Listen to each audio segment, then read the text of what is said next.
Good evening and welcome to the public meeting of the Halton District School Board for Wednesday, May the 2nd, 2018. I'd like to welcome everyone and remind everyone that this meeting is video voice recorded. You can watch yourself over again on YouTube. And live streamed from the hdsb.ca website. I'd also like to ask that you turn any devices to silent mode.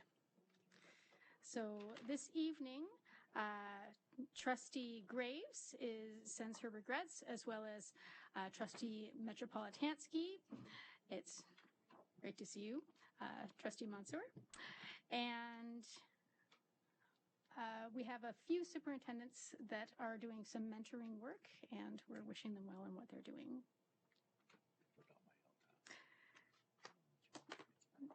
Okay, so this evening we have Trustee Reynolds honoring the land.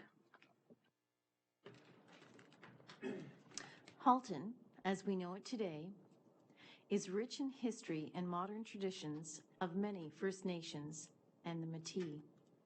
From the Anishinaabe to the Attawandaron, the Haudenosaunee, and the Métis, these lands surrounding the Great Lakes are steeped in Indigenous history.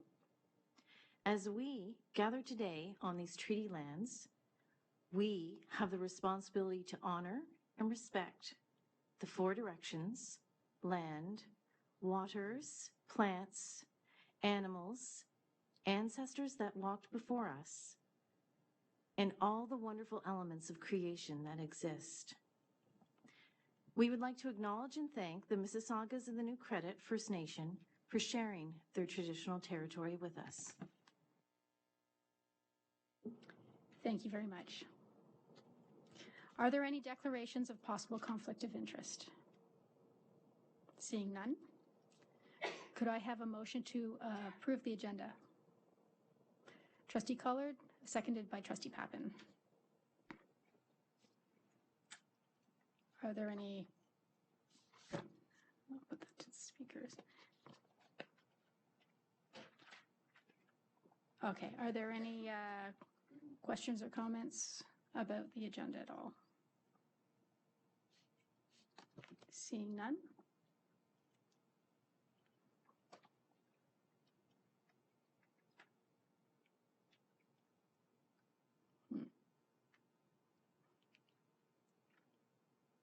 Hold on a second.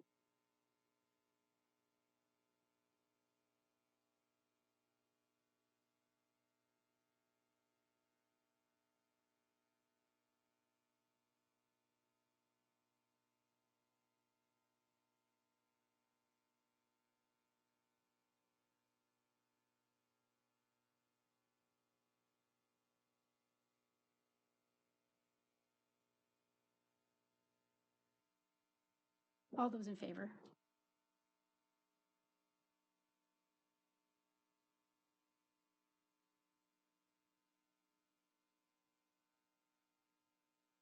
That passes unanimously. Thank you very much. And now we're on to the Inspire Awards. Everyone in the Halton District School Board community can nominate or be nominated: families, neighbors, related organizations, staff, students, and school volunteers. The Inspire Award is given to an individual or group that is formally or informally associated with the Halton District School Board, who support our students and their achievements through exemplary caring, initiative, innovation, and creativity. Award recipients choose where they would like to receive their award, and this evening we have two presentations. First, I would like to call up Trustee Reynolds as the award presenter. And I would like to call up Diane Kirshner, who is a secretary at Aldershot Public School. A little bit about Diane. Diane is a secretary at Aldershot Elementary School. She continuously makes it a priority to provide opportunities to students and goes above and beyond to do so. She started and ran an elementary golf club at the school for students to attend weekly. She is a coach for the secondary curling team, accompanying the team to OFSA this year and last. And recently, Diane started Aldershot's first ever curling team for elementary students. She coaches them weekly, and under her leadership, the team will compete in provincial curling championship in Ottawa. Her leadership, organization, commitment, and passion shows in everything she does. Diane finds ways to connect with students and provide them with unique opportunities and experiences. Her actions inspire students and her colleagues to remember that school experiences most remembered will be those where passion, interest, and engagement is at the heart of what we do. Congratulations.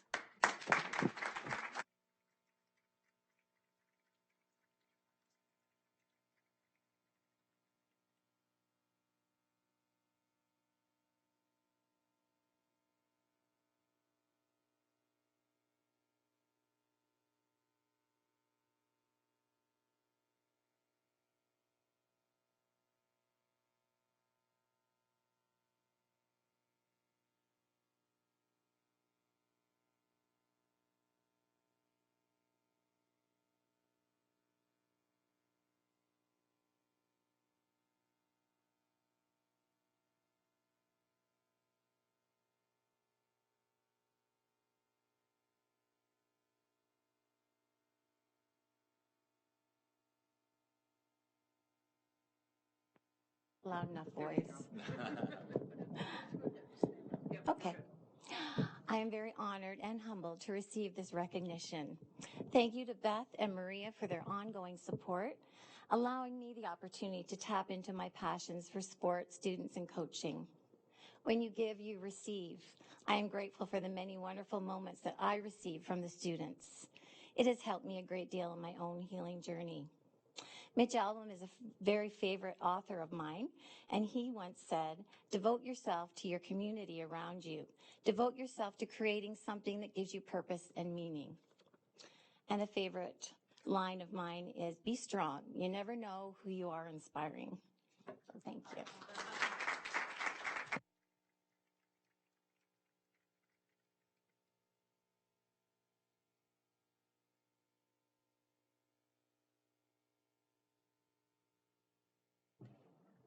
Thank you, Diane. That was great.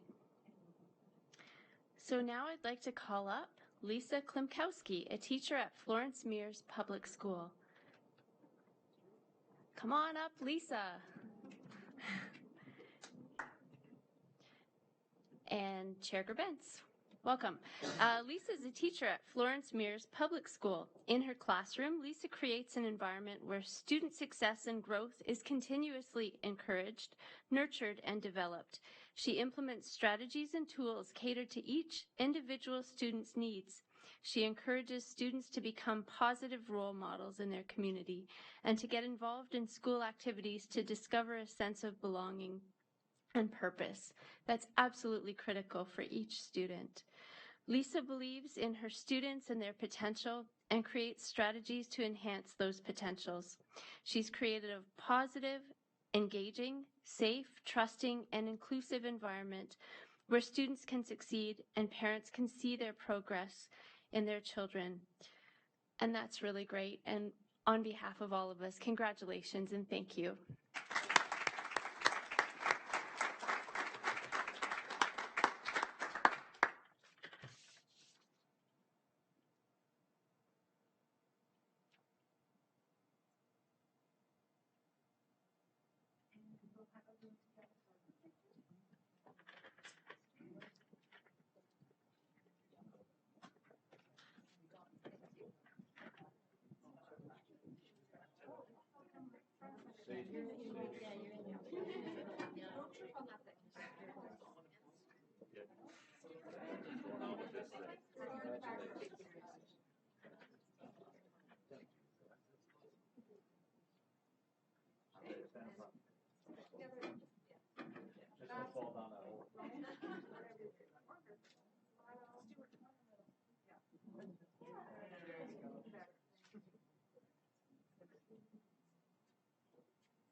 Bye, everyone. Have a great night.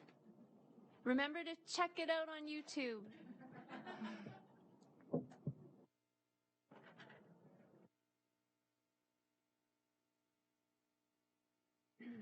Okay, onwards.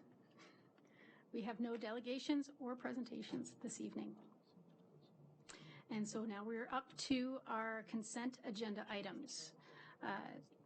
Do any of the consent agenda items need to be pulled and discussed? Seeing none. Okay.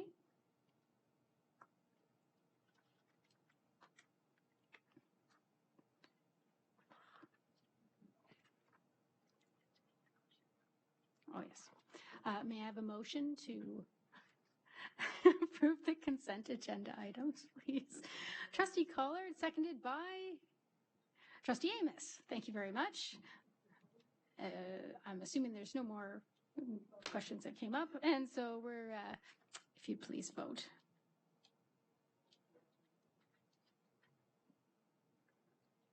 Oh, Trustee Reynolds has left the room, so everybody has voted that's in the room. And that passes unanimously for everyone in the room.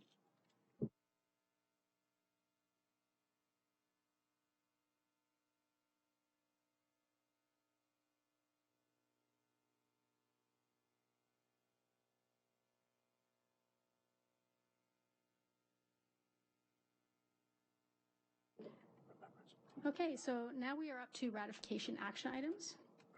Vice Chair Al Harrison, do we have any business from private session that requires approval?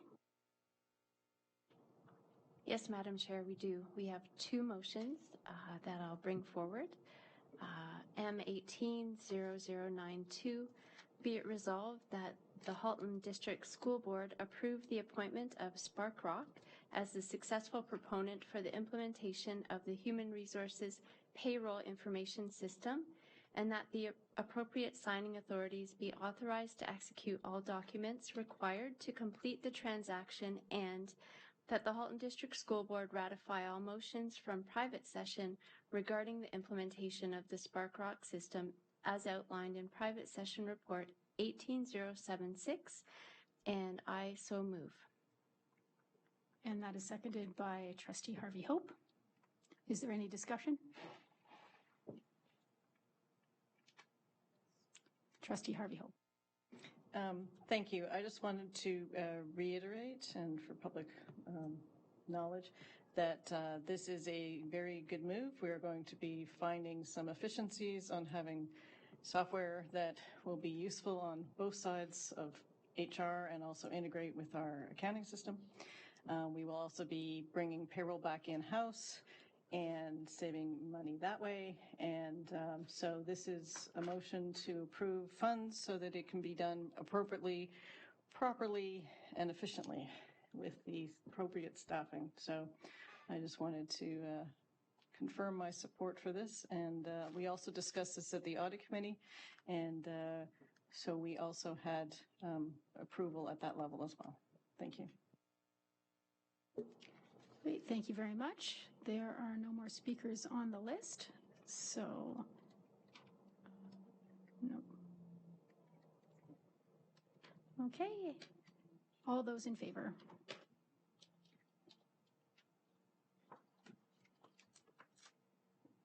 That passes unanimously. Thank you very much.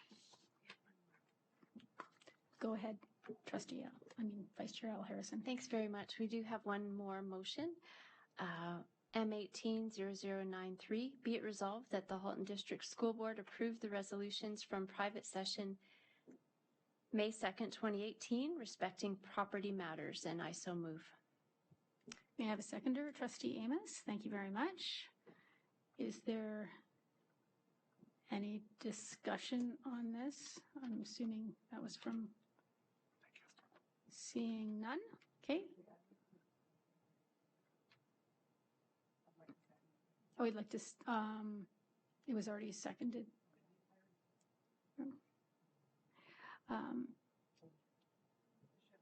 Should be Rochelle. Rochelle will be seconding the motion. Okay, thank you. Is there any discussion? Trustee Pappen, you don't actually want to speak, do you? Okay.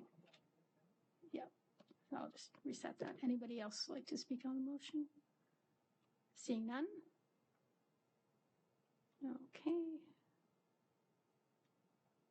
All those in favor?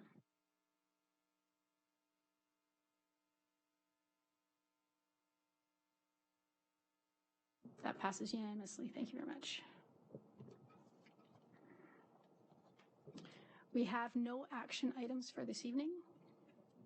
Next is communication to the board, and we are going to start off with our student trustee report. It's off to you, Trustee Mansour. Well, this board meeting's moving on pretty fast. So the biggest thing I guess we have to report on is the student trustee election, which was last Tuesday. It was a huge turnout. It was a huge success. We had about 1,005 students vote, I believe, so a total of 2,010 votes cast. I witnessed 4 student trustee elections thus far, one of which I ran in myself. And in those, typically you have around 70 students voting. So if my math is correct, we had around 14 times the voter turnout this year than the average year. Our student trustees for the 2018-2019 school year will be Kevin Meng and Connor Clark, who I believe may be sitting in the audience over there. I just want to give a huge shout out to the IT team and Mr. Truffin is sitting over here for making the election the success it was. It was not possible without all their help. It was a lot of background work, and they did an amazing job. And I want to thank you guys, the Board of Trustees, for helping pass the policy that got us where we are now. Yeah, really appreciate that support. HRLS planning for the Halton Youth Leadership, the Halton Youth Leadership Symposium is still ongoing. We have that coming up for May 31st and look forward to giving you guys updates as that goes on. That's about it for my report. Thank you. Go ahead. Oh, Andre, I forgot. Through you, Chair Grabentz, to Trustee Mansour and in absentia Metropolansky. And I know there were Trustee Pappen, Daniele, and Amos were all here this evening. It was a pretty great event, and you thanked a lot of people, but on behalf of the senior staff, we want to thank you two for a pretty remarkable job and perseverance and expanding our voter group of students. I think you've enfranchised many, well, as you said, 14, 15, whatever it is, many times as many students as we normally have. So I think it's a real great testament. I'd also like to comment, I did on the evening on, we had 14 students speak that evening. My goodness, this board and this province is in good hands. All 14 of those kids gave fantastic speeches, and some of them were very, very moving. And so I know one of our successful candidates, Connor, is here this evening, and Connor made an excellent speech, but so did everybody else. And even though there were 2 successful trustees, there were no losers that night. I think the winners are the Halton District School Board. So thank you for allowing that to happen, and thank you, Connor, for stepping up and all those others that were there. Thank you, Director Miller. We'll move to the speakers list. Trustee Oliver. Thank you. Through you, Chair. I had the pleasure of listening to all 14 candidates, and they were excellent candidates with excellent speeches and ideas put forward. I learned a lot about what our students need and want in our school board, and it was very clear. Each candidate spoke about the importance of mental health, and some went as far as to specifically talk about inclusion and feeling of safety and a welcoming, safe school environment. So that I know we're doing a lot of great work in this area, but it's good to hear that students still identify that as a huge need, and we need to continue to support that work and achieve better outcomes. So I want to congratulate Trustee Metropolansky and Mansour for the great job that you have done and are doing. I know you still have a couple months to go, so I look forward to continuing to work with you, and I look forward to our new student trustees in the fall. So thank you very much. Thank you very much. Trustee Amos.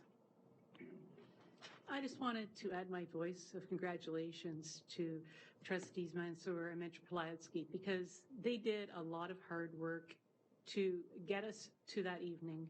And the fact that we had 14 fantastic candidates is a tribute to you as your leadership and the fact that you've got the reputation and you made people aware of what Student Senate is.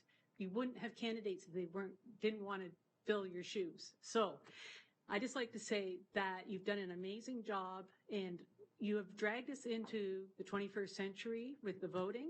And I think it's something we should be very proud of. The fact that we had 57 schools and 1,005 students vote is fantastic. And I mean, I'm just so proud of what you guys have done. And I look forward to the next couple of months because I know you still got things happening and it's going to be, and you will be leaving a legacy in what you've done. So you should pat yourself on the back because I know that we are.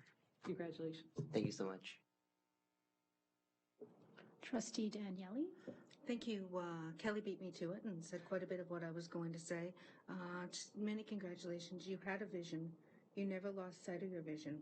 And sometimes it seemed insurmountable. There were challenges and barriers. You never lost sight of where you wanted to go. And you ended up with a huge success. And that is all down to you and Dasha and your vision and your commitment to that vision. So in doing so, you made our board better.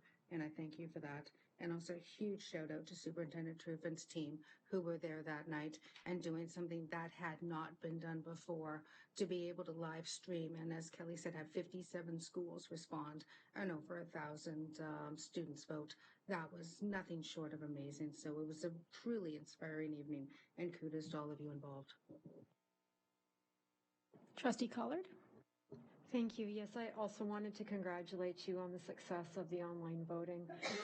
I am aware of at least one student who had difficulty with voting. They were receiving error messages from the system, and I was wondering if we were tracking any of those types of things to make improvements for the next time around to reduce the number of errors.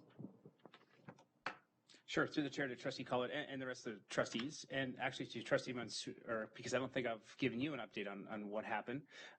What happened was, it's called CAPTCHA coding, which means you've probably all been onto a website where you have to check you're not a robot. So that's called CAPTCHA coding.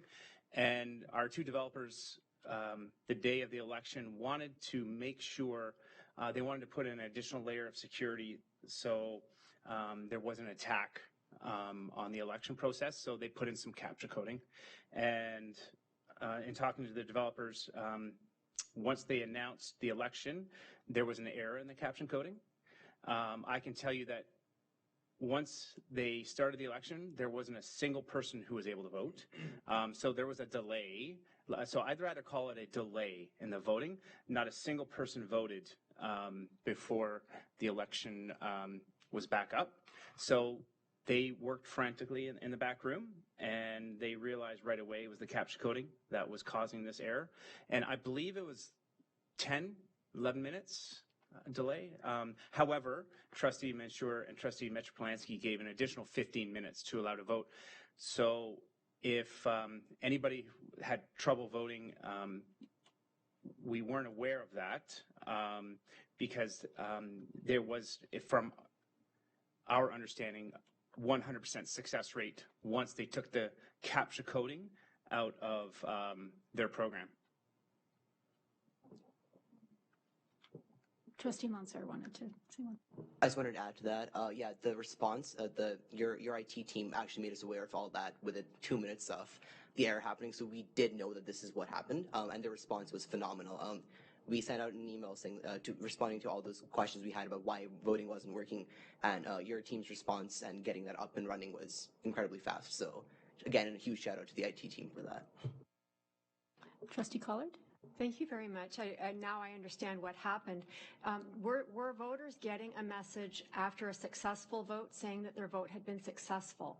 Because that's where the issue is. The student doesn't know if their vote actually was successful because they never got back a successful message. All that they were getting at the start was the error message. Well, I wasn't allowed to vote, so I would ask, I'm not sure. I'm looking at two people in the room. I don't know if a confirmation, it said, I think vote, I don't know if it said vote success or successfully voted. Oh, sorry, go ahead. Trustee Oliver.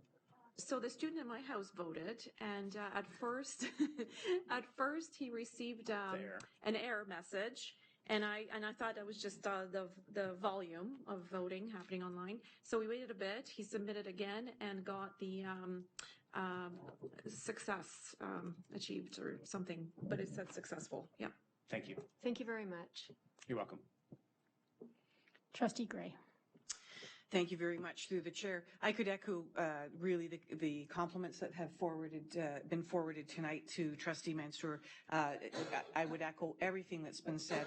I was going to ask the question, what were the learnings from this election format, and will follow-up take place to ensure that this trend grows even further next year? I think my answer has already been, or this question has already been addressed. So I would ask this question of Trustee Mansour, what are your predictions going forward next year? What might the election look like next year? Will we have more candidates, more voters? What would be your prediction? As far as more candidates goes, I'm not sure. I think as far as advertising goes, that's really on on Connor and Kevin as far as how they want to take it next year. So we could potentially have more candidates or a similar number. I believe 14 candidates is a pretty significant number of candidates to have, regardless for two positions. As far as the number of votes go, I do believe that because we have opened it up as an electronic platform, we will most likely have a continued growth in our voter turnout. Hopefully, as this becomes something that more and more students are aware of at a younger and younger age, more people turning out. We have a potential voter audience of around 30,000 kids, so there's no reason to think that it stops at 1,000. So the hopes are that it does continue to grow after. Thank you. And seeing no one else on the list, I just wanted to also give my congratulations. As I work in the IT area, I want to give kudos to you and to the IT team, because you had a very short time frame and you really did it. It's fantastic. I mean, looking at our upcoming municipal election, we only have one municipality that does any internet voting. So you're ahead of them. So I think you've really laid the steps for excellent elections in the future. And again, congratulations. Thank you so much. Okay, so now we are up to action items for May 16th. The first is number 5.2.1, governance policies. Trustee Collard, report 18073 on page 19 of your board package. Thank you. Through you to all of the trustees. It comes from the recommendations that were presented to us by our legal counsel, Jillian Katarna from Miller Thompson and Associates. And her recommendation was that we pursue a different kind of job description, because we can never fully describe the job of the director, and instead call it an operational leadership policy. She also recommended that we not use the delegation of authority and executive limitations that we have done in the past, because our authority is the only authority of the board, and so we cannot delegate authority to the director. So I'm bringing this forward on behalf of the Policy, Bylaw, and Governance Committee. I did meet with Director Miller, with Chair Grabens and Vice Chair Al Harrison, and we agreed that the recommendations were the best way forward. Are there any questions for Trustee Collard?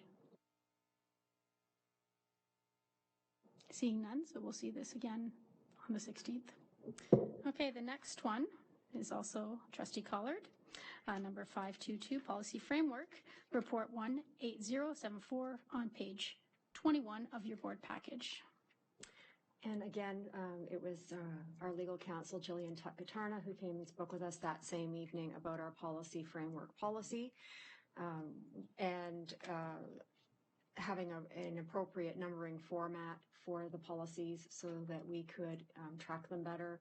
as well as having governance policies and procedures, not just administrative policies and procedures, so that we don't have to have as many things residing in our bylaws, and makes it a little bit easier for the public to find, as well as for trustees to follow the governance when it's laid out in a different format. So the recommendation here is for us to adopt the recommendations that were given to us by legal counsel and to proceed with that. Thank you. Are there any questions for Trustee Collard? Seeing none, so that will come back on May 16th. Thank you very much. Okay, next we have number 523, Long-Term Accommodation Plan. Welcome, General Manager Ranzella and your colleagues. If you could introduce them again, thank you very much. And this is report 18075 on page 23 of the board package. And just a note that this is coming back for approval on June the 2nd.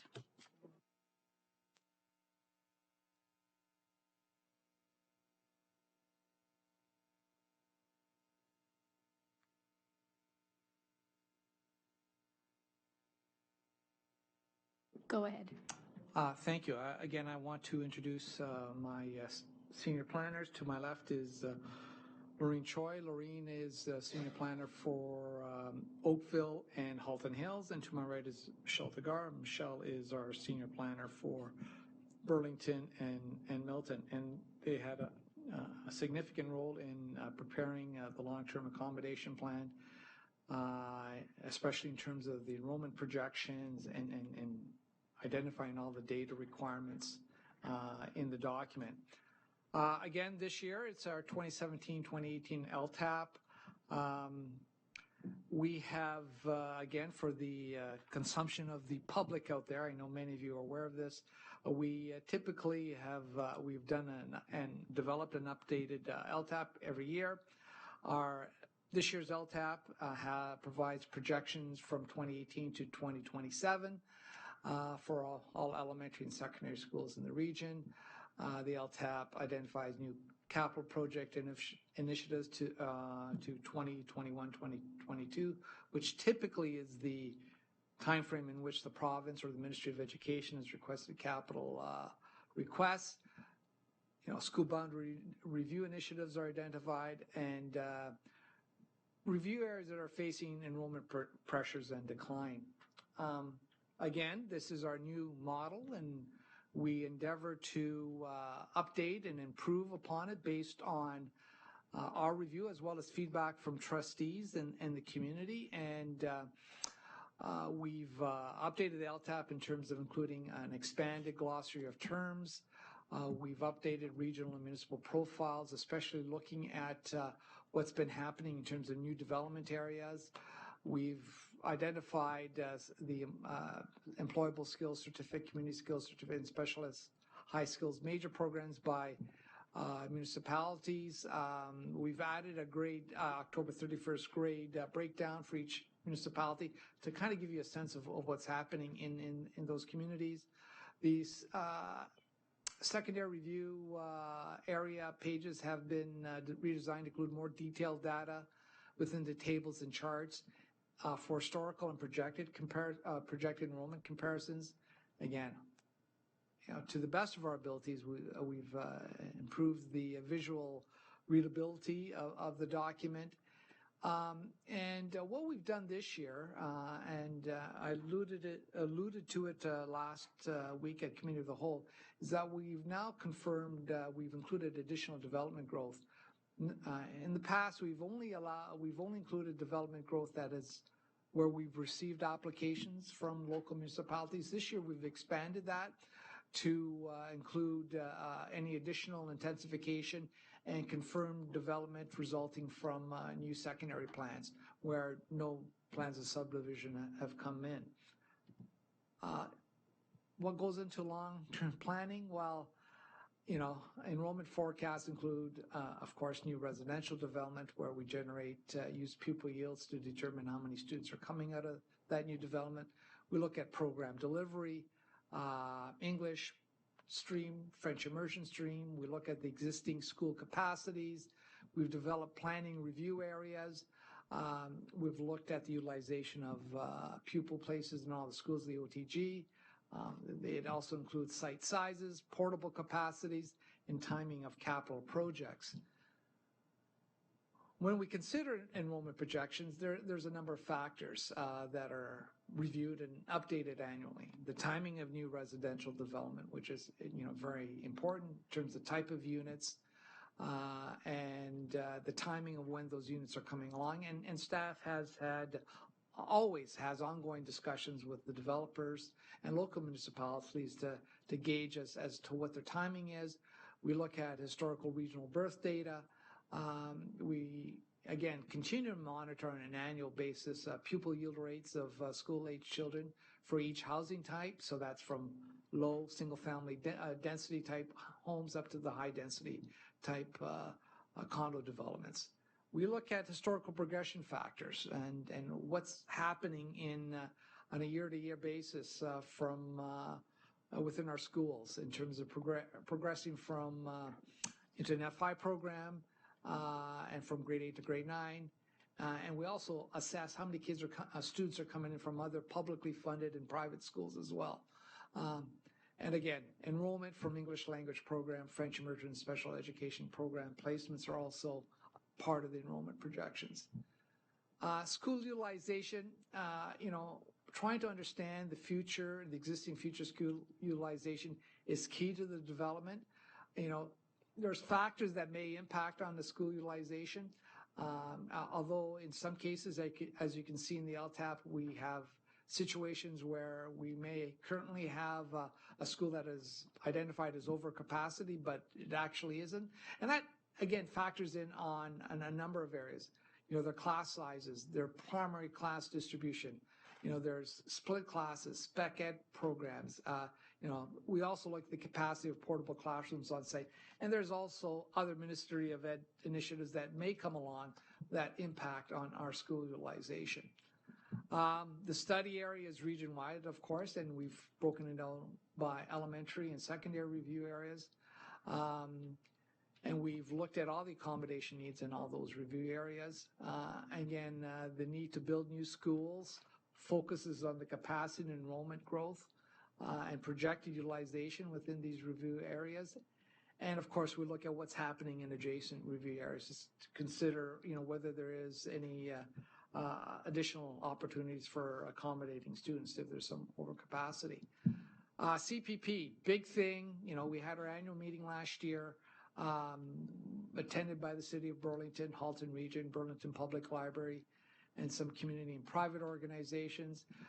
Some new initiatives, that have developed from that. We've the new location of the Woodview program at Harrison Public School is moving forward with the associated renovations. We also looked at the redirection or relocation of the co-op daycare to Brant Hills, as well as the YMCA daycare from Robert Bateman High School. And there is ongoing discussions right now with, some community groups. We'll bring that forward once we get some more specific details that, again, will form part of the community planning partnership. And we anticipate, again, to have our annual meeting in the fall of in the fall of 2018. Capital plan projects, I think you're all aware that we've opened Martin Street Public School. Craig Kielberger Addition has opened during the school year. The projects under construction is in the Viola Desmond. And projects in process, while we did receive approval for the Oakville Northeast number 2, which is scheduled to open for September of 2019. We also have the ministry approvals for the MMR, MM Robinson High School and Nelson High School renovations as a result of the PAR. We have the Milton Southwest number 11 scheduled to open for 2020-2021, as well as the Milton Southwest number 1 high school in 2020-2021. Again, the LTAP at a glance. The good news is that we're going to continue to grow over the next 10 years. We're projecting another 8,500 students, elementary and secondary, and we'll have an overall projected utilization rate of about 108%. Again, in each municipality, there are reviews that are seeing some growth and some that are declining in enrollment. Elementary projections are projected to increase by almost 6,400 students over the next 10 years. We are projecting there's a need for another 4,100 pupil places. Again, overall utilization is about 109% by the end of the projection period. You know, the question that we have, and again, is, and it was raised by trustees during committee of the whole, and it's quite valid. We wanted to reiterate is that the new FI program and the impacts on enrollments, it's really difficult to determine at this point in time. We don't have very much information. There's no trends that have been established. So maybe the longer term enrollment projections may fluctuate until such time as these trends have been established in terms of seeing what parents are deciding to have their children enroll in.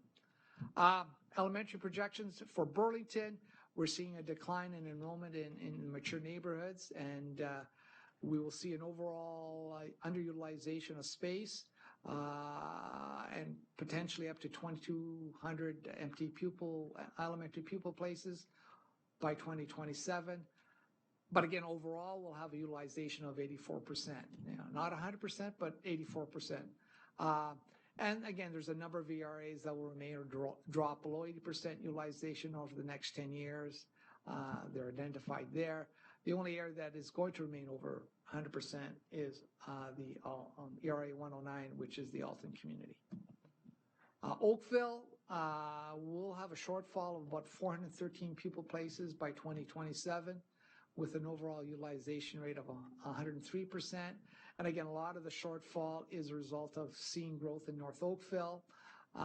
Again, there's a significant amount of growth planned for the area, resulting in the need for 5 additional new elementary schools, which includes the new Northeast Oakville number 2 public school, which is scheduled to open for 2019-2020. And at this point in time, we anticipate that that school is going to provide accommodation relief to Udnawi, River Oaks Public School, and potentially Munns Public School, depending on whether or not it's going to be a dual track school or not. Milton, what can I say? 5,600 additional elementary pupil places in Milton. We'll have a utilization rate of about 140% by 2027. Viola Desmond is scheduled to open in this coming school year. The Boyne community, which is that area south of Louis St. Laurent extending to Britannia, has 4 additional elementary school plans proposed, as well as the 1 secondary school. And again, and we understand, based on projections, that we'll need another Milton Elementary School by 2021, which is Milton number 11, and we receive funding for that. Halton Hills is kind of static right now. We're not seeing any major accommodation pressures. Development is limited to Georgetown proper and some rural estate developments. Currently, and we have included as part of this analysis, is that we will start to see some growth as a result of the Vision Georgetown development, which will require us finding 381 additional pupil places by 2027. The town of Halton Hills has approved the expansion, referred to as Georgetown Vision. They are looking at 6,400 residential units coming online, projected population of about 17,800 by 2031. They are hoping to start construction in 2021. And again, as part of this Vision Georgetown secondary plan, we are looking at 3 elementary school sites and 1 secondary school site. Secondary projections board-wide. This year, overall utilization is 93%. Projection is it's going to increase about 2,000 additional students over the next 10 years, and we'll likely need about 1,238 pupil places overall by the end of the 10-year time period. And overall utilization is going to be about 106%. Currently, there are about 2,085 available pupil places in Burlington, overall utilization of 72%. And that's, again, we have not included the PAR decision because those schools have not closed. But over time, as you can see, by 2027, with the closure of the two high schools, we'll have an overall utilization of 96%. And overall in Burlington, we'll have about 214 available pupil places.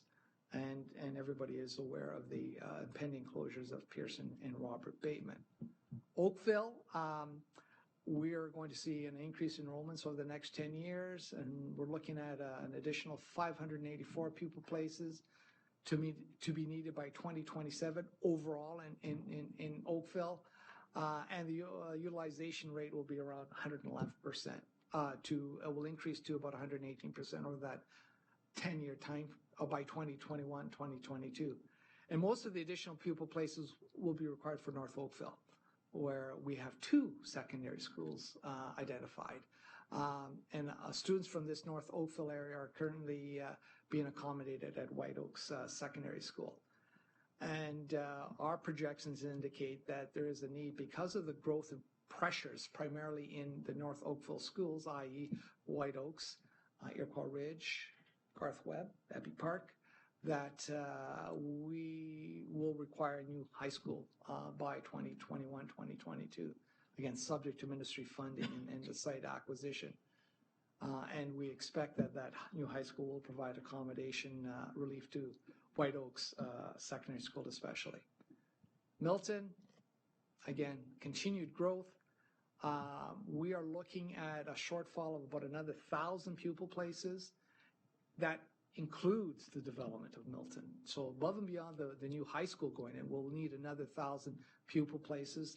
And again, the new high school is scheduled to open for 2020-21 school year.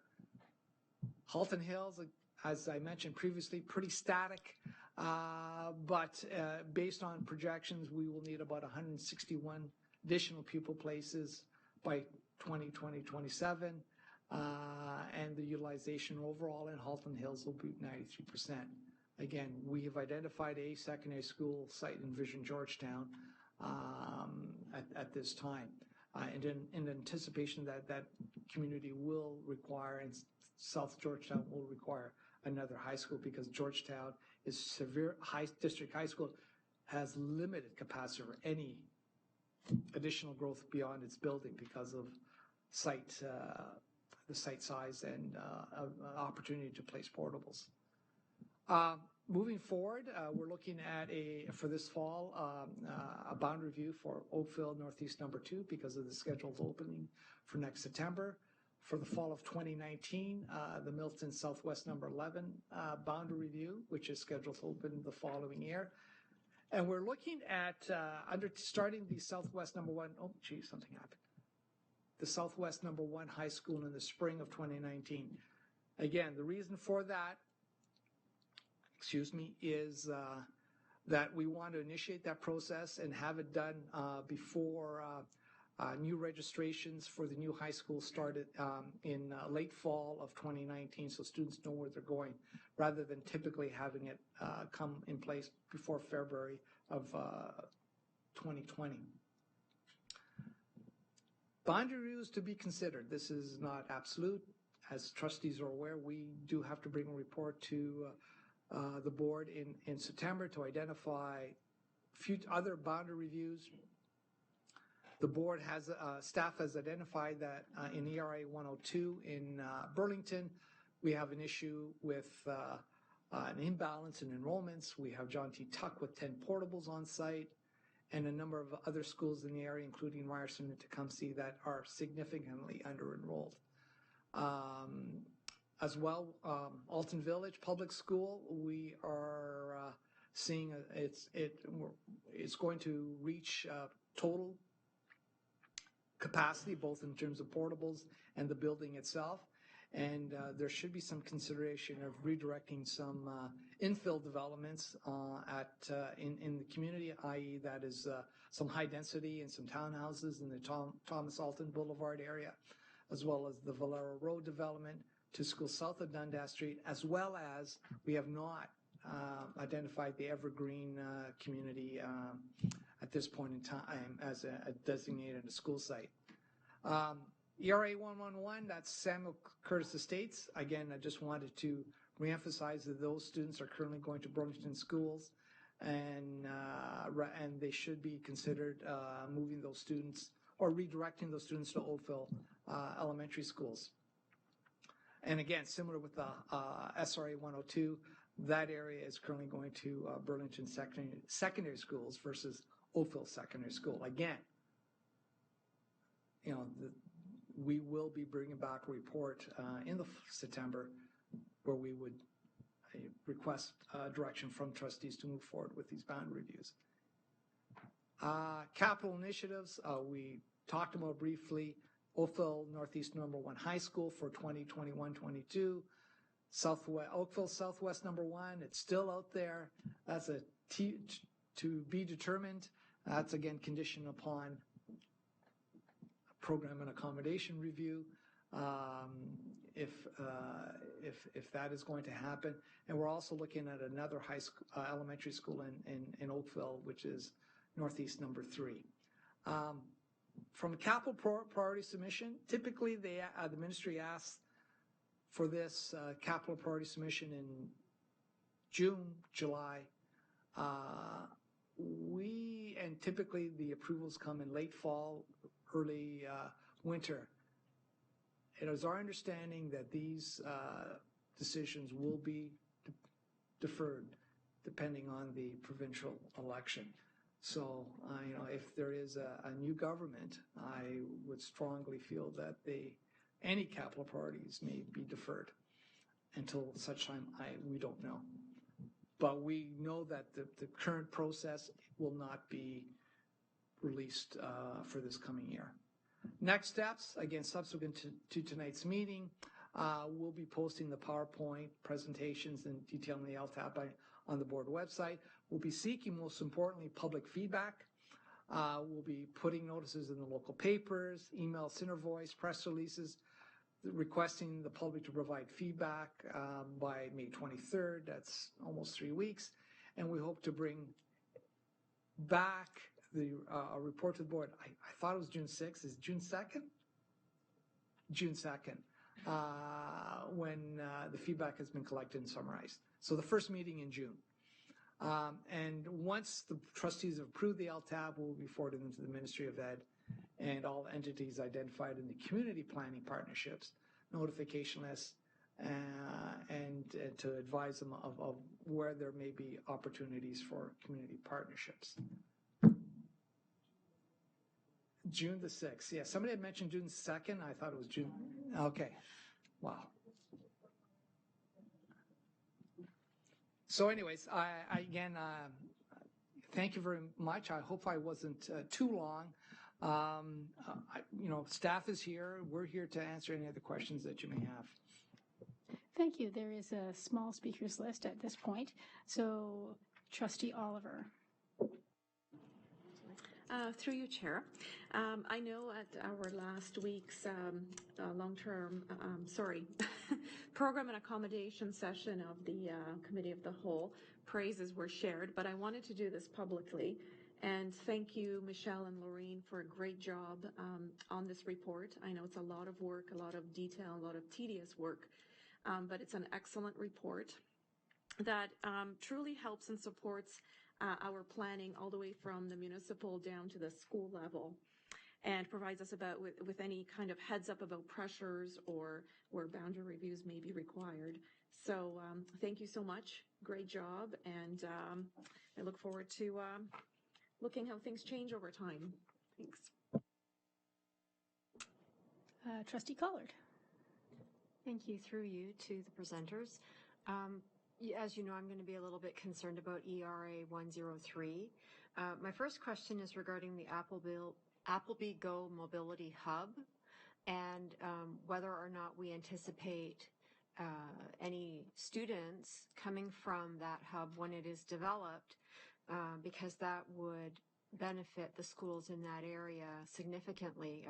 There's no, like, it's on the map, but there's no text about it, so I wanted to ask about that. And my other question about ERA 103 is regarding the progression to French immersion, which is now a grade 1 to grade 2 instead of a senior kindergarten to grade 1.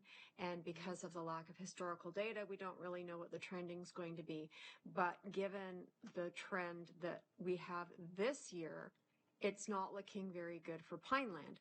And so I'd like to have some comment on that and where we might be headed on that front. I'll answer the last questions, and Michelle can answer the first question. Again, it's something that trustees should be made aware of in terms of what the enrollments are going to be. As identified in the report and the LTAP document itself, there's going to be some fluctuations until we understand fully what's going to happen, and until something, and I'm not advocating for anything specific with respect to Pineland itself. We're not advocating anything at this point in time in terms of changing how the program is delivered. I think we need to kind of wait and see what's going to happen. I would, if superintendents have anything else to say, that'd be, but that's basically it. Michelle? With regards to the Appleby Mobility Hub, at this point in time, from what I understand, the city of Burlington is working on the mobility hubs. From what I understand too is that this mobility hub will be mainly employment area, but it's still to be determined. And the time frame is such where until we get more information, it's hard to project how many kids, if we get any kids from there.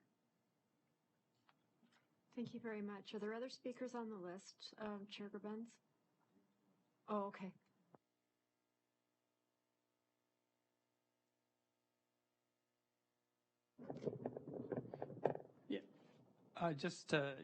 Thanks for that question. And just to follow up on Senior Manager Renzella's comments around the PVC, the numbers are up in the air to some extent. We gave a report earlier in February, and trustees recall that there was a reduction with our numbers that were received by early February.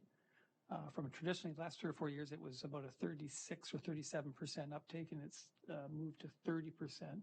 But we suspect that those numbers are somewhat in flux over the remainder of the spring as perhaps new families move in, and also as families potentially change their mind, signed up for French immersion, and then have changed their minds. So we suspect there will be a change at Pineland for sure, but in the end, we're going to need probably a couple of years to track that data.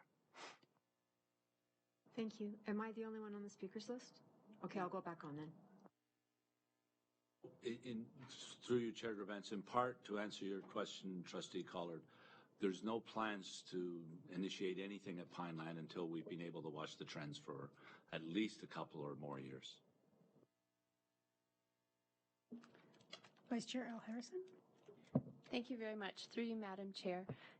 Thank you for all of the information and for including Samuel Curtis Estates as a potential for boundary review to redirect those students from Burlington to Oakville, which is where Samuel Curtis Estates are located.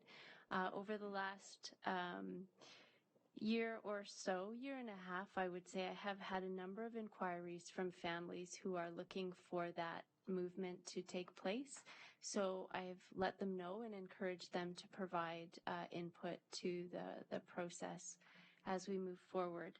And with respect to Southwest Oakville number 1, you'd indicated that in order to consider building a school on that property, pupil accommodation review process would have to be undertaken. My understanding is that is the direction of the ministry. And I wonder, given that the ministry has just issued a new PAR guideline with a notation that no new PARs are to take place yet, I understand that subsequent to that, we would have to update our own policy before we would be able to undertake a PAR process. So I just wonder what timeline you see in terms of our PAR policy update. That's part 1 And part two is, I wonder what your observations are with respect to boards putting in capital priority requests that include both schools for a new growth and schools that would be closure and open a new school, i.e. in a fairly static area. Whether there's any, does the ministry usually pick the new growth areas, or is there no precedent? Or let me answer the last question first. There's no rhyme or reason how the ministry picks these projects. We as a board and you as trustees prioritize in your best opinion and looking at the details, the priority of the projects. But the ministry will look at them, and, there have been cases where certain projects have been jumped over and move forward. And, they look at it based on their warrants and whether or not it's warranted. I would strongly suggest that, with with the Southwest #1 public school, if we went through, we would first have to go through a PAR and go through that process and then submit a business case to the ministry, and they would decide. And there's no guarantee that we would get funding for it, because we would have to close at least, to make it sensible to them, at least 2 schools, in my opinion. The Catholic Board has attempted to do that.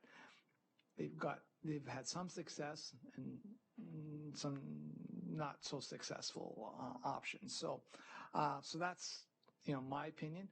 With respect to the policies, well, the ministry has more or less said, don't start doing anything until the fall, because there's some other additional information that they want to release, i.e. the templates. And then we as a board will have to go back and review the policies, update them, and bring them back to the board. And depending how quickly we go through that process, it could take a few months in terms of hammering out that policy directive. And in the past, it's taken a couple of years in terms of updating policies based on ministry guidelines. So I can't tell you when we would have those policies approved, but we would start in the fall once we get some additional information from the ministry based on their guidelines. Go ahead. So this is partly a statement and a request for confirmation. For much of this 4-year term, we've either been in process of waiting for PAR guidelines from the ministry or developing our own policies with respect to that guideline. And the Lakeshore Woods community continues to, I think, be frustrated by, sometimes they perceive the school board's lack of movement. And my perception is that there are these extra provincial level goings on that have deeply affected our ability to take action in that particular area. Guess it's a statement. Trustee Pappen. Thank you through the chair to our guests. I just wanted to thank you for all your information. I also wanted to thank you for including ERA 102 as a possible boundary review. I know with the reduced enrollment at 2 of our schools, it makes it really hard for the school that is actually overcrowded. And I know there are a number of parents who have complained about the situation at one particular school. But I just thank you for that, including that. Trustee Gray. Thank you very much. Through the chair to Manager Renzella and team. First of all, I echo the comments earlier tonight. Congratulations on this document. Every year, it gets richer with its data and easier for individuals to read and follow. So thank you so much. Earlier in your report, Manager Renzel, you spoke about the distribution of this information and how it would be posted online and so on and so forth. This document that we have before us is very data-rich with long-range projections, and it occurred to me that this info might inform our respective towns and their planning, if not their understanding of what we have before us as a growing school board. Do we have plans, besides posting this info, do we have purposeful plans to make sure that our respective towns are aware of this report and the rich data that it includes? Well, we will circulate once it's approved by trustees. We will send them out a letter identifying that the board has approved the LTAP. And we will, and the long-term accommodation, some details and saying it's there for your information because they are part of our community partners, planning partners, so they have to be informed as well. So we do circulate the document, the link to the document to them, and in cases we have received calls from the municipalities about potential opportunities. Milton has contacted, Halton Hills has contacted us, Burlington has contacted us with respect to that. So they are circulated. Notification that the report is available and can access it online, and be willing to meet with them to discuss the document in further detail. Thank you. Trustee Reynolds. Thank you, through the chair. When you're putting a document of this value together, I'm wondering if your report could ever reflect on whether you look backwards over the many, many LTAPs that you've completed, and share or reflect on the degree of accuracy with which your predictions have come to fruition. I know that you have had significant success, and I just wondered if that could be part of what you share out in the document, because I think that gives credence to your methodologies that you're using and I want to say significant consideration you give in terms of putting this product together. That's a point well taken. It's something that we can consider moving forward. Trustee Collard. Thank you. My final question is about the land south of Upper Middle between Burl Oak and Appleby Line. They have been cutting down the trees in the area. There's been a house that's been removed, and it looks like we're going to get some development in there. I don't know what kind of development it's going to be, and I was wondering if it was part of one of the considerations, or if it's still being applied for, and therefore we don't have any numbers. But there is some angst there that community may require an elementary school if residential housing goes in there. And so I was wanting to find out what you know. I believe you're referring to the Paletta lands, which extend from Burl Oak all the way over almost to Appleby Line, and between Upper Middle and Mainway. Those lands are still employment lands. There has been no move afoot to redesignate those lands by the local municipality for residential purposes. And that may change, but at this point in time, the developer had attempted to redesignate those lands, and the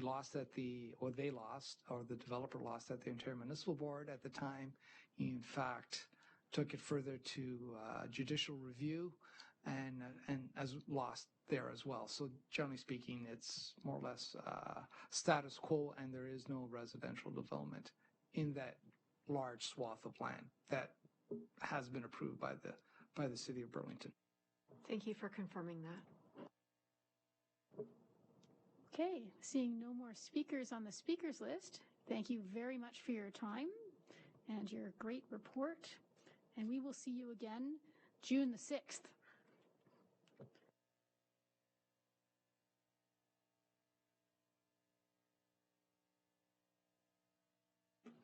Okay, so we have no information items for this evening. And next is number 5-4. Any notices of motion out there? Seeing none. And now we are up to the director's report. Thank you, Chair Gerbents. I do not have too much this evening, although I have some really exciting news that I'm going to turn over to Superintendent Etoff to explain. Yeah, on behalf of myself and Mr. Truffin, Superintendent Truffin, we wanted to announce that, as previously mentioned to the board, that we're ready to fully launch our parent engagement app, mobile app, and in front of you is an advertisement, a card that will be in every student's backpack come Monday. We're getting those organized and ready to go. There will also be a comprehensive launch campaign, including a sender email out to parents and so forth. Lots of opportunities to spread the word for them to get logged on and get it downloaded onto their smartphones.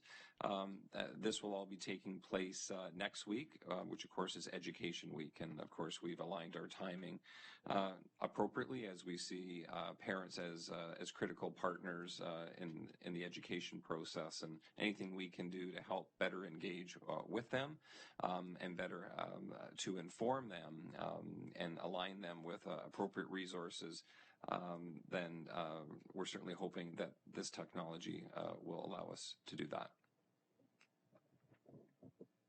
Trustee Amos? Thank you. I just wanted to say how exciting this is. I know you've been going through a year of testing in a couple of schools, and the trustees had access to the app as well. And I have to tell you that it worked great on snow days or when the buses weren't working, because the notification would come up, and because my children aren't in the system, I didn't necessarily know, but because it flashed up at 6:30-ish, whatever it came up, it was great. It let me know that the schools were closed, and I was able to respond appropriately without having to go digging on the website to find out. So I also wanted to share that this was something that one of the potential candidates had brought up at the student elections last week, little knowing that it was already in the works. So you're ahead of your time. So thank you very much for doing this.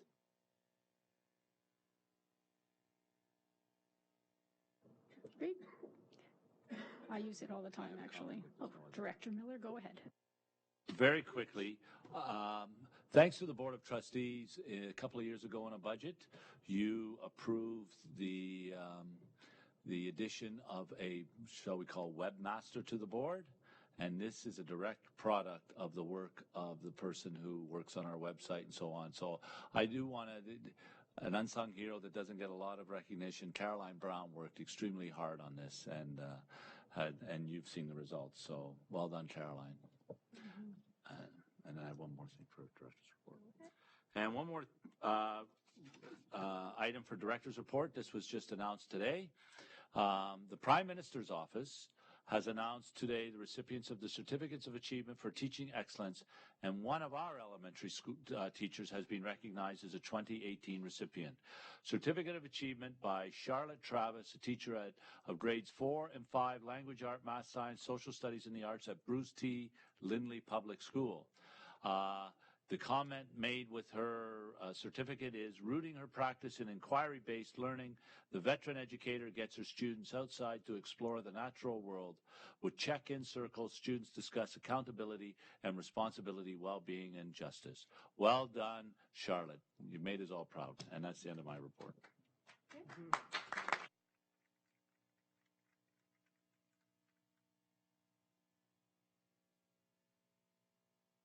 Okay, and now we're on to communications from the chair. I have a question for the trustees. If by raise of hands, could you tell me if you will be attending the Bronte Creek project on May 8th at 9:30 in the morning? So, and myself. Okay. Excellent. And I would just like, okay, I'm going to move on to committee reports.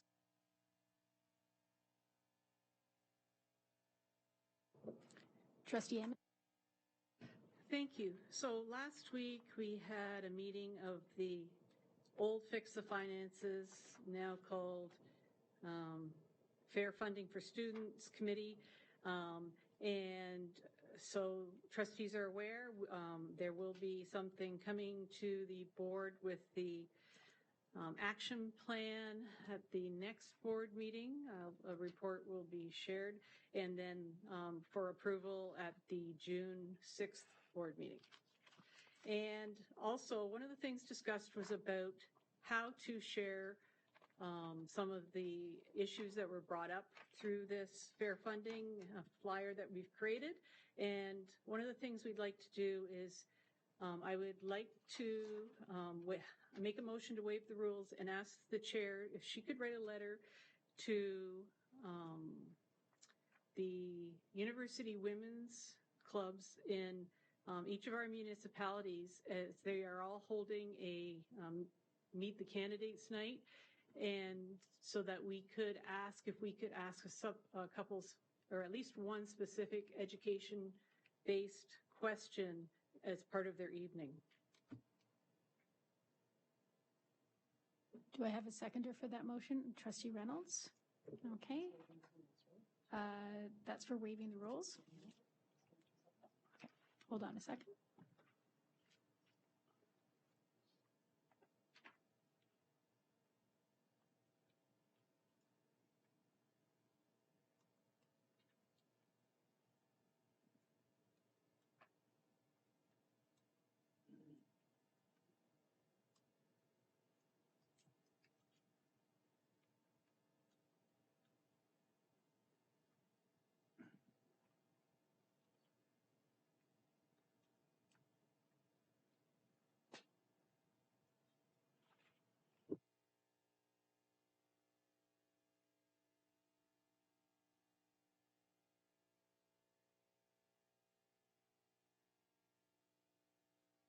Okay, all those in favor of waiving the rules?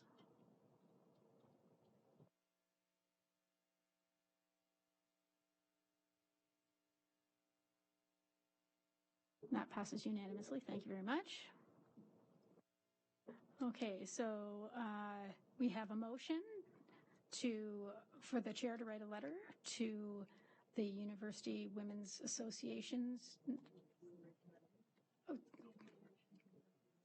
Oh, the Canadian University Women. Oh, Canadian Federation of University Women in the various municipalities within Halton to request that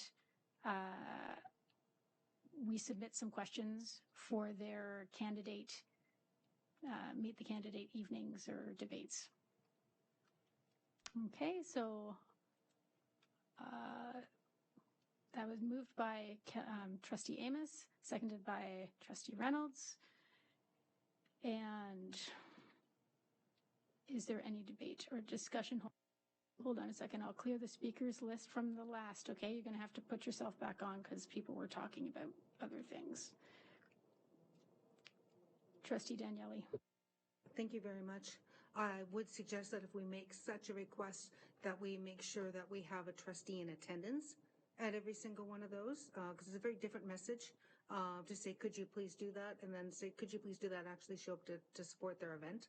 I would also wonder, I don't know if anybody else is doing them, but just so you're aware, May 22nd is the All Candidates debate in Milton, specifically focused on education issues. I'll be holding it at Hugh Foster Hall, and Caroline Alfonso, the education reporter for the Globe and Mail, has agreed to be the moderator. So there are, OBSRA has been asking trustees in their municipalities to also do All Candidates debates, so I would encourage trustees to look at that option as well.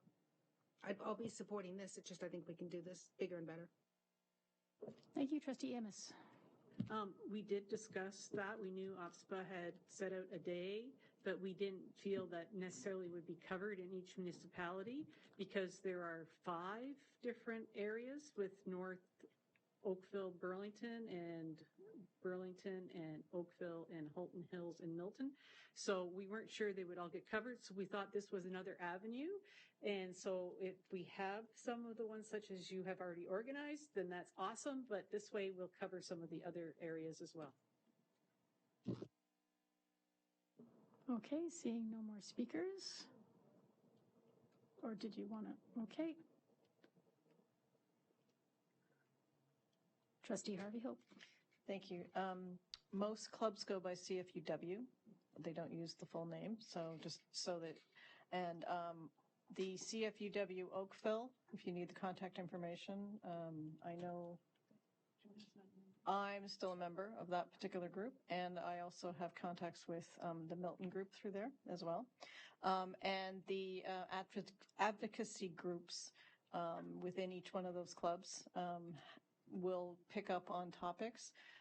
And so I'll probably also copying like to the chair of the meeting, but we'll make sure that it gets to the advocacy groups because they can actually keep going after the election to continue on those kinds of issues because they have regional meetings and Ontario meetings where they pick topics. And so some of the topics that we've talked about around the board table have occasionally shown up in more workshop type events for them. So I think it's a great idea. I agree with Trustee Amos in that the overlap, like Oakville is Oakville, but we have two different candidates, right? We have two different regions kicking in now. So that is a problem, trying to make sure that they all overlap.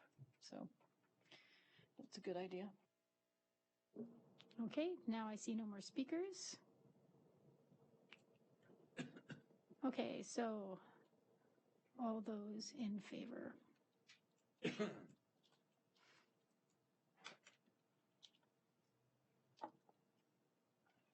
That passes unanimously. Thank you very much.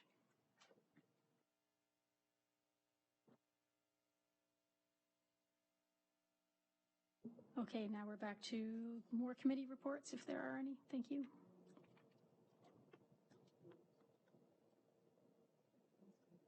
I did reset it. That's weird because it is reset. I'll hit it again. It appears frozen. We appear to be frozen, Kevin. Oh, no, suddenly working. Excellent. Okay, gremlins. So, Trustee Collar. Thank you. I just wanted to speak about last night's SEAC meeting.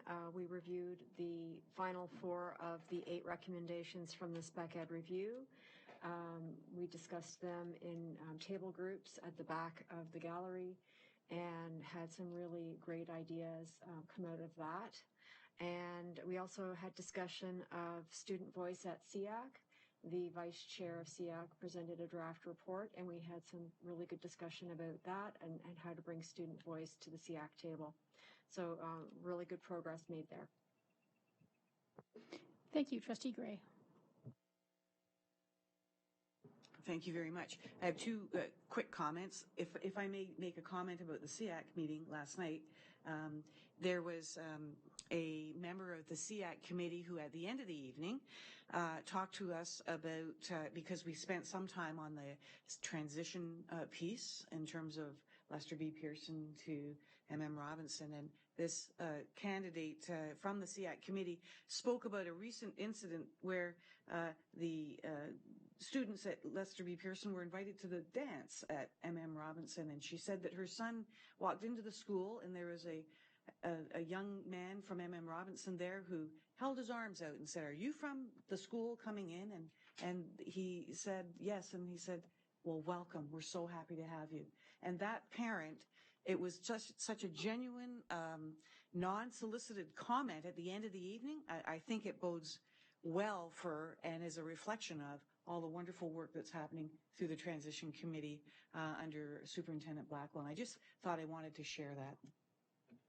Director Miller. Through you, Chair Drevens, to Trustee Gray, thank you for those comments, and to Superintendent Blackwell, Principals Federico and I was going to say Ali Proto for making that happen. There were over 100 Pearson students, which is slightly over a third of the school, who attended that dance at M.M. Robinson. So Do you have any more? Yes, if I may. Honored, excuse me, earlier this evening we honored a few people with the Inspire Award, but I think we neglected to mention those who chose not to receive it here tonight, and I have that list, so if I may share that list with you. Also receiving the Inspire Award in the month of March 2018 is Principal John Steva from White Oaks, Teresa Baxter, a staff member at Odenawi, Edna Hunter, a crossing guard at West Oak, and a staff member by the name of Brad Robinson from Pineland. Thank you. Thank you. I feel terrible.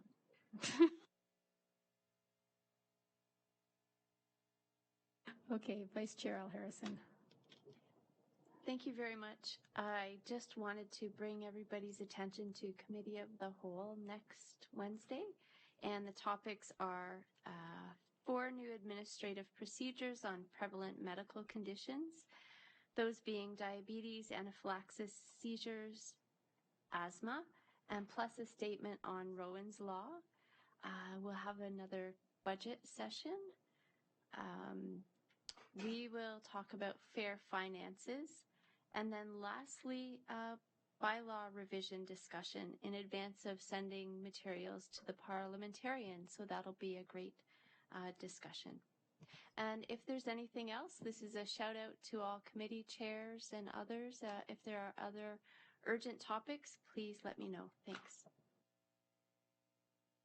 Trustee Oliver. Thank you.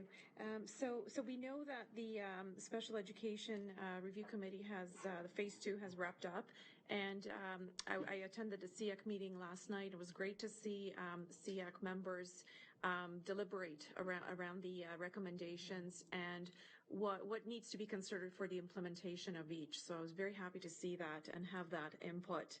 At the final meeting of that committee, we did talk about that there's a large group of non-identified students who have IEPs, and that it's important to have a look and understanding of their needs and who that group comprises of.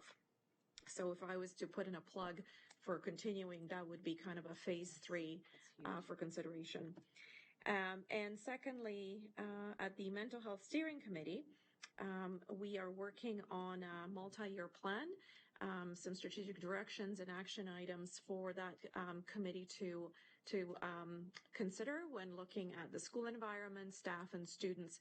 And I must say that the student reps of this committee are fantastic, and they're continuously advocating for students and reminding us what the key issues are, even if we kind of tend to think, okay, I think we've covered that, but they keep coming back to it. So that's wonderful to have. Thank you. Great, thank you very much. Okay, seeing no more speakers, we'll move on to trustee questions and comments. We'll start with number 531, listed in our board package as trustee professional development. Trustee Pappen on page 37 of the board package, if you want to speak to that at all. Thank you. Through the chair, I had the pleasure of attending the National School Board Association conference last month, and I have included a report detailing some of the sessions that I attended. There were great speakers. I was able to attend a session on mental health, on STEM schools, and also partnering in the community. So everything was really good, except for the weather. It was awful. But other than that, I had a lot of fun and I learned a lot. Thanks. Thank you very much. Are there any other trustee comments and questions? Actually, I have one more. Go ahead. Actually, I just wanted to give a shout out through the chair to Nelson Drama Club, who are performing in the provincials this Saturday, and wish them all the best. Thank you. Great. Trustee Collard. I didn't know how I got on the queue so fast. I attended the OPSPA Board of Directors meeting 2 weekends ago, and there was a lot of really rich discussion at that meeting, which I forwarded the cliff notes to all trustees. So if you have any questions about anything that was discussed at the meeting, please let me know. And Trustee Daniele? Oh my gosh, how long have I known you? Trustee Daniele and I attended the Ops for Labor Relations last Thursday and Friday.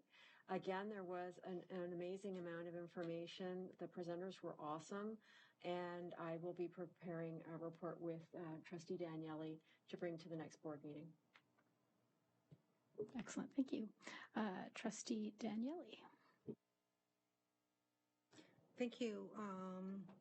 I want to send my thanks out to the Milton District High School Parent Council, and particularly the principal there, Raza Baxis, for their warm welcome. They had me in on their hot seat to answer their burning questions.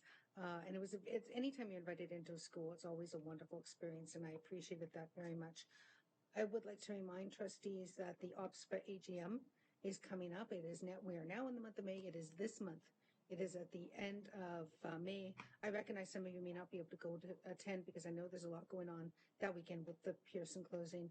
But for anybody who's still yet to make up their mind, it's the same weekend as Niagara Falls Comic Con. I mean, that's a selling feature right there. Costume character. I defy you to tell the difference between the costume characters and the trustees that weekend. That being said, the agenda for it is now on the website. And in all seriousness, there are a lot of really, really good discussions. There's a really good one on the future of FSL, and it's my understanding that Director Miller will be one of the members of that panel. So it does look to be a great weekend of learning as well as all the AGM events. So if anybody is looking at going, I'd highly recommend it. Further to Trustee Daniele's point, through you, Chair, I'm sitting on a panel with the director of Ottawa Carleton and the director of Algoma, and the topic is French immersion.